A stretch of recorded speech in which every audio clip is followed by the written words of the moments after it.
Hello, this is Debbie from cariadcards.co and thank you for joining me today. Today I'm going to be making this wine tag topper. I think it's a lovely idea if you're going to be giving a bottle of wine away for a Christmas gift, or if you're going along to a dinner party. It just dresses your wine bottle up beautifully. Now you can see that I've tapered the edges here, which I'll be showing you how to do. We've shaped the bottom and the top. I'm just showing the wrong way around, the top and the bottom. So let's get going. Right, I'm using cherry cobbler and I cut a piece to 10 inches by 3 inches. Don't worry, I will put all of the measurements on my blog. I use my Simply Scored tool because I want to just score it at 3 inches so that we can create this fold here. So using your stylus that comes with your Simply Scored board, just score it and then we can pop that away for now. What I also want to do is taper these edges that I've mentioned, and to do that, very non-technical, there's my score line, so that's the bottom bit, so that's what the point I want to come into.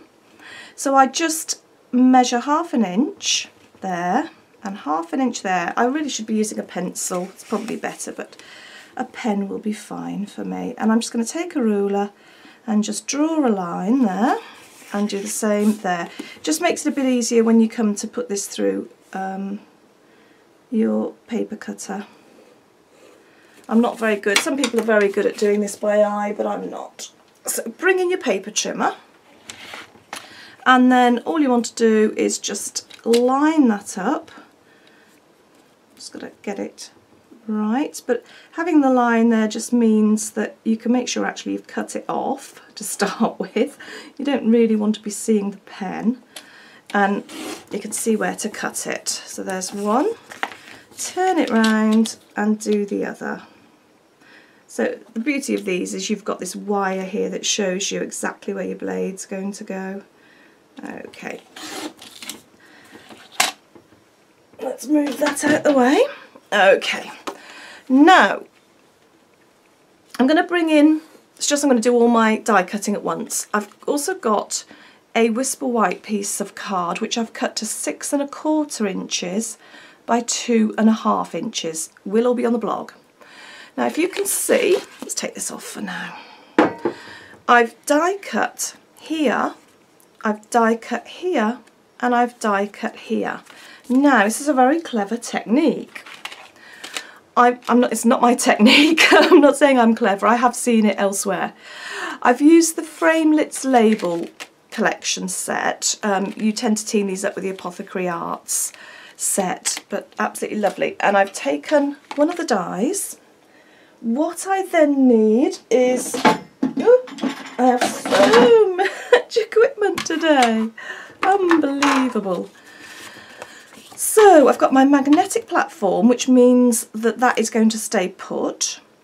And then I obviously don't want to cut that, I just want to cut this. So what you do, you slip that inside there and have the cutting edge underneath so it doesn't affect this. How clever is that? And it means you can get all these wonderful shapes onto your card without having to cut the whole shape out. Okay, now, I'm not used to using it like this. I usually stand up the other end. Right, so I need to put that through. I'm sorry if this makes the camera shake. I'll try and get it all done at once. There, so you see it's just taken off the end bit and it hasn't affected the top at all. So I'm going to do exactly the same on the bottom. I'm going to slip that bit underneath there and just put the cutting edge at the edge of the card. So try and line it up. You can tell the centre point visually, and because you've got these curves here, it gives you an indication of where it's going to sit. You can see I've moved that now just while I was popping it on. It is worth spending a little bit of time just getting it lined up correctly.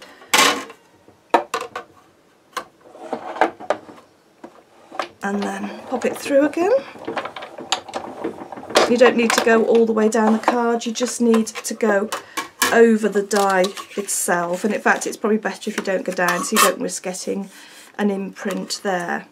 So there's the bottom, and then we're just going to do the same on one of the edges of this topper card. So again, try to line it up the best you can, and then we'll pop it through the machine. It really is very strange doing things from far back and behind. Okay, and that hopefully is all I need my die cutting machine for. Let's pop that out the way because it's a big cumbersome object. So that's where we're at the moment. We've got the topper there itself, we've got the paper, the card that's going to go onto it that we can decorate. The next thing we're going to do is just pop the hole in there so that it will sit on top of the bottle. For that I've got my 1 1/4 inch punch, and that will fit fine. I've got the old-fashioned Wales type punches. For Christmas I'm really hoping that I'm going to be able to upgrade to all the new versions. These are absolutely fine, they work fine, but they're a bit more cumbersome. Right, so you just have to, I remember what I did yesterday. I just popped a little dot in the centre just to give me a rough idea, so I knew that this was going to be reasonably central. Now it doesn't matter, it's not central there, it's more about the central horizontally. And just, I think I've got it off a little bit there, but you won't notice it when it's on the bottle. I did a much better job on that one. Okay, so bend that. Now you could stop there, you could just put some greetings on. We're going to decorate ours with an embossed tree and some gorgeous ribbon. So we've got quite a bit to do still, and I will go as quickly as I can. So the next thing I'm going to do is the silver embossing, and for that I've used the Lovely as a Tree set, and I've used that stamp there. You could use these, you could use any set you want. Just wipe your card over with your embossing buddy.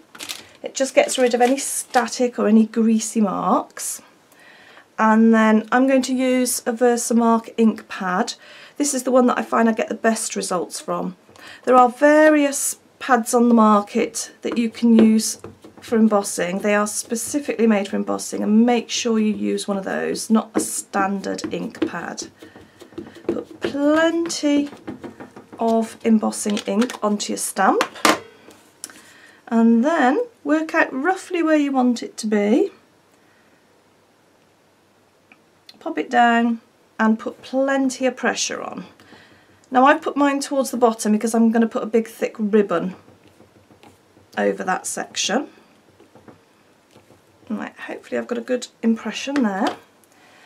Take your silver embossing powder and take some paper or card. You'll only ever do it once and not pick it up. Okay, sprinkle it liberally over. I remember the first time I saw this technique, I thought, oh, they're really using that much? But you put it all back in the jar. Okay, just tap it a few times just to get rid of any stray embossing powder. And before you sneeze or somebody walks through the door, oh, I've just got some of my paper, pop it back into your little pot. And let's just get rid of that. Okay, so if you've got any stray bits, you can use a little paintbrush just to get them off. I think I'm okay, I didn't bring my paintbrush in, that'll be fine. Okay, now I've got my heat tool, which will get very noisy. I'll just heat it up. Hopefully you can hear me over it. And you'll see this start to change as the heat begins to melt it. And it happens very quickly.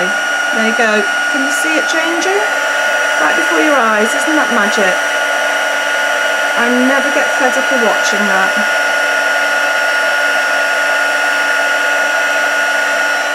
Right, I'm just going to hold it here. It does get quite hot, so watch your fingers. Right. Oh, absolutely beautiful. I do love that Stampin' Up! Silver embossing powder. You get the most clear image. Gorgeous. Right. Now the next thing, I've got some cherry cobbler ribbon. So I'm just going to measure this because I'm going to just stick it to the back. So there's no point cutting off too much more. Absolutely gorgeous for anything Christmassy. And then what I'm going to do is I'm going to just tie this before I attach it there, because otherwise I'm going to put a lot of pressure on the back of this card. So I used the 1/8 of an inch silver ribbon for that. And I'll get my greeting tag at the same time because I'm going to put it all together at the same time.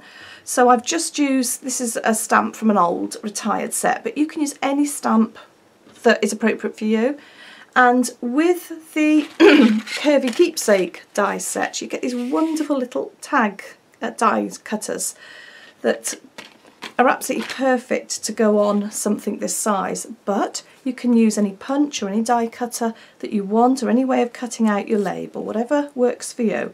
So I've just stamped that on using cherry cobbler ink and die cut it out, and I'm going to, I better cut some ribbon off, hadn't I? Probably don't need that much.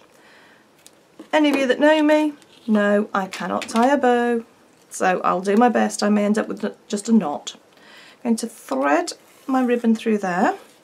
Now the way that I got this, because it's so thick, was I just folded it by hand. I just sort of did a concertina fold like that, just sort of, or a Valian mountain, don't they call it? So up, down, held it together, threaded this on, because I wanted to get it tied as quickly as possible, and then tied a knot. I don't know why I become fingers and thumbs the minute I start filming bows and knots on camera. I just go a bit daft, to be honest. It shouldn't be this difficult. So I've got that secured now. So you can tie another knot if you're a bit like me and a bit panicky about ribbons and bows coming undone. And you can leave it you can leave it like that, or you can tie a bow. And in fact, because it's probably going to take me the best part of about 10 minutes to tie a decent bow, I think for this one I'm just going to leave it like that, because that looks perfectly fine. And that's probably saved you an awful lot of time.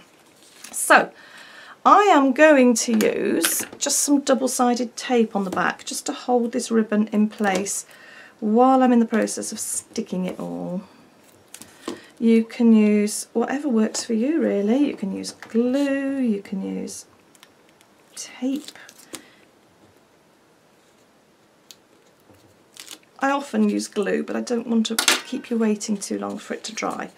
So position that so that that is fairly central, as central as you can get it, and then take your ribbon behind and attach it. I've possibly cut this a little bit long, I think I have.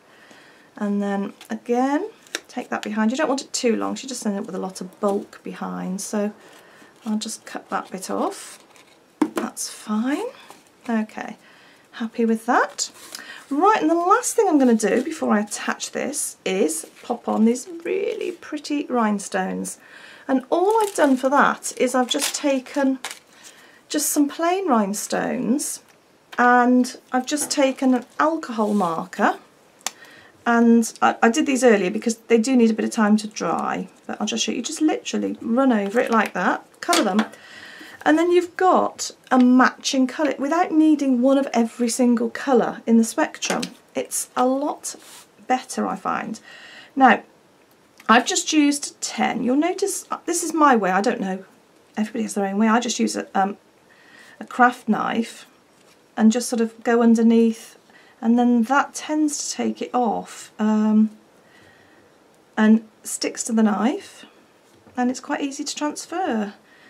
It doesn't work every time. Sometimes they go flying off into the ether. So I've used 5 plain and 5 red. I tend to go for odd numbers when I do things. the only reason I just tend to think they look better. I may be completely wrong. 1, 2, 3, 4. Where should we pop the last one? Oh, decisions, decisions. Let's put it there. Okay. So that's my tree decorated. So all I need to do now is just attach it to this. And you can use double-sided tape for that. You can use glue. To be honest, I think I would probably use double-sided tape, but it's going to take me so long to stick it all down. I'm going to just use some paper glue for now. Put plenty on there to make sure that's stuck. Pop it around the edges. And if you use a good quality glue that's specifically designed for card making, then if it does tend to pucker up a little bit, if you just leave it, when it dries, it will often be fine.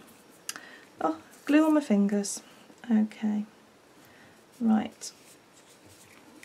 Oh, not doing very well here. So, I've often got a bit of clean tissue or kitchen roll when I'm doing this, so that I can just gently press on it and make sure that it's completely adhered around the edges. But not having been a Girl Guide for many, many years, I haven't come as prepared as I should have. And there we have it. A bottle tag topper that fits perfectly on. These puckering edges will go once this glue's dried. That's the beauty of this glue that I use. It always goes. It looks bad to start with, but that one looked like it last night and it dries fine. So a tag topper for a wine bottle. I will put all of the measurements on my blog for you, and I'd love to see any versions that you create yourself. Thank you very much for joining me. Goodbye for now from Debbie at cariadcards.co.